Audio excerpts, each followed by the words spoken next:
Real Madrid telah menuntaskan laga-laga pramusim mereka dengan hasil akhir kekalahan 3-1 melawan Juventus, yang berarti mereka mengakhiri tur di Amerika Serikat dengan 2 kemenangan dalam 2 pertandingan awal dan kemudian 2 kekalahan dari 2 pertandingan persahabatan terakhir mereka. Melihat hasil laga pramusim ini, tentu ada poin positif dan juga poin negatif, yang perbedaannya ternyata cukup signifikan. Jadi mari kita lihat hasil otak-atik taktik Carlo Ancelotti selama tur pramusim Real Madrid dan juga strategi mereka untuk menghadapi musim baru La Liga. Sedang sial atau memang kurang tajam? Pertanyaan pertama yang muncul nih, apakah Real Madrid akan lebih beruntung saat nanti kembali bertemu Barcelona di laga El Clasico musim depan? Meskipun Real Madrid kalah 3-0 dalam mini El Clasico melawan Barcelona di pramusim ini, namun hal ini tidak terlalu banyak membuat kepanikan. Mengingat Los Blancos cuma apes aja tembakan pemainnya mengenai mistar gawang sebanyak 5 kali. Carlo Ancelotti mengatakan dia belum pernah melihat hal seperti itu sebelumnya selama karirnya di dunia sepak bola. Jadi, apakah itu hanya kesialan semata dan apakah kemudian Real Madrid lebih beruntung dalam mencetak gol saat melawan Juventus? Ya ternyata tidak juga. Real Madrid kembali bermusuhan dengan mistar gawang. Dan saat melawan Juventus nasibnya sama lagi. Mengenai mistar gawang 2 kali melawan tim Italia tersebut, dan akhirnya kalah 3-1. Melawan Barcelona, Real Madrid mencatatkan 29 tembakan dibandingkan dengan 12 tembakan milik Barcelona.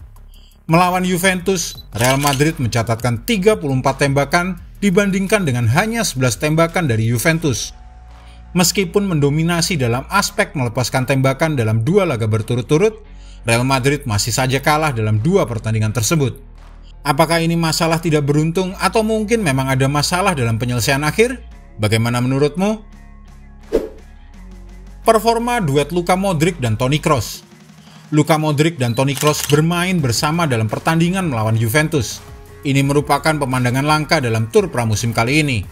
Mereka belum pernah bermain bersama dalam 3 pertandingan persahabatan lainnya.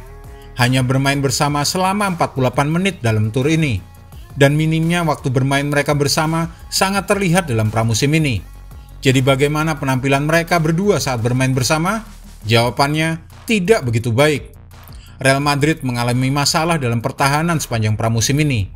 Jadi akan tidak adil untuk menyalahkan masalah tersebut pada kedua gelandang veteran ini. Tetapi mereka memang tidak memberikan banyak kontribusi di lini belakang dalam pertandingan melawan Juventus. Tampaknya Modric dan Kroos tidak akan bermain bersama sebanyak yang mereka lakukan musim lalu. Kita akan segera melihat apakah memang itu strategi Carlo Ancelotti untuk musim depan saat La Liga dimulai. Salah satu pemain terbaik Real Madrid di pramusim. Dengan konfirmasi bahwa Ferland Mendy akan absen pada awal musim baru karena cedera, itu berarti Fran Garcia akan bermain sebagai bek kiri pada matchday pertama musim baru La Liga. Ketika Real Madrid akan bertandang ke markas Athletic Bilbao pada pertengahan Agustus nanti. Jadi, semua mata pasti akan tertuju pada pemain muda asal Spanyol ini untuk melihat bagaimana penampilannya. Namun harus dicatat bahwa dia memang sangat bagus, bahkan bisa dikatakan sebagai salah satu pemain terbaik Real Madrid selama pramusim. Umpan silangnya sangat bagus dan dia selalu siap bertahan ketika diperlukan. Seringkali menempel ketat pemain incarannya dan pemain lawan lainnya. Fran Garcia bermain selama 78 menit saat melawan Juventus sebelum diganti untuk menghindari resiko cedera. Carlo Ancelotti tak puas. Dalam komentar pasca pertandingan melawan Juventus, Carlo Ancelotti memberikan nilai 6 dari 10 untuk timnya secara keseluruhan setelah melihat hasil 2 kemenangan dan 2 kekalahan. Pelatih Italia ini jelas tidak puas dengan pertahanan Real Madrid dengan 8 gol kebobolan dalam 4 pertandingan. Itu artinya mereka kebobolan rata-rata 2 gol per laga. Madrid hanya mencatatkan clean sheet ketika menang dengan skor 2-0 pada duel lawan Manchester United. Tetapi Carlo Ancelotti boleh tetap optimis untuk lini serang Los Blancos. Peran Vinicius Junior.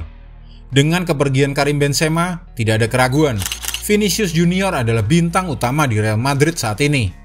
Dan kecuali Kylian Mbappe bergabung sebelum jendela transfer ditutup, dia akan menjadi bintang sepanjang 2023-2024. Namun kini pemain asal Brasil ini digunakan dalam peran yang berbeda. Bermain lebih sentral karena 2 alasan. Alasan pertama adalah karena formasi berlian. Dan alasan yang lain adalah absennya Karim Benzema, yang dulunya menjadi pusat gravitasi dalam serangan Los Blancos. Tampaknya musim depan Vinicius Junior akan memiliki peran yang lebih sentral dalam arti posisional untuk musim depan, dan itu akan menarik untuk dilihat. Ini mungkin akan memberinya lebih banyak peluang untuk mencetak gol, tetapi juga mungkin menjauhkannya dari apa yang dia kuasai, yaitu mengalahkan pemain lawan di sayap. Formasi pilihan Ancelotti. Ketika pertama kali ada pembicaraan dan laporan bahwa Real Madrid sedang bereksperimen dengan formasi berlian, banyak Madridistas yang antusias namun skeptis. Mereka senang Ancelotti akhirnya mencoba sesuatu yang berbeda. Tetapi mereka tidak yakin apakah Ancelotti akan terus melanjutkannya. Jika musim-musim sebelumnya Real Madrid bermain dengan formasi 4-3-3, kali ini diubah dengan formasi 4-4-2. Perubahan ini tak lepas dari kepergian Karim Benzema dan upaya untuk memaksimalkan potensi dari Jude Bellingham. Ancelotti memiliki pendapat tersendiri soal timnya yang tidak bisa mencetak banyak gol. Ia menduga karena anak asuhnya lelah karena sering bepergian. Tapi ia memuji Vinicius yang memposisikan dirinya dengan sangat baik di dalam maupun di luar kotak penalti dan mencetak gol yang fantastis saat melawan Juventus. Dengan pramusim sekarang selesai, formasi berlian telah menjadi elemen yang cukup konsisten. Meskipun ada juga momen di mana formasi lain digunakan. Jadi kini saatnya pembuktian. Apakah Ancelotti akan menggunakan formasi berlian pada matchday pertama di Bilbao? Kita akan mengetahuinya saat liga dimulai. Jika Anda menyukai video ini, jangan lupa klik like, share, subscribe, dan tendang loncengnya agar tak ketinggalan update terbaru dari kami.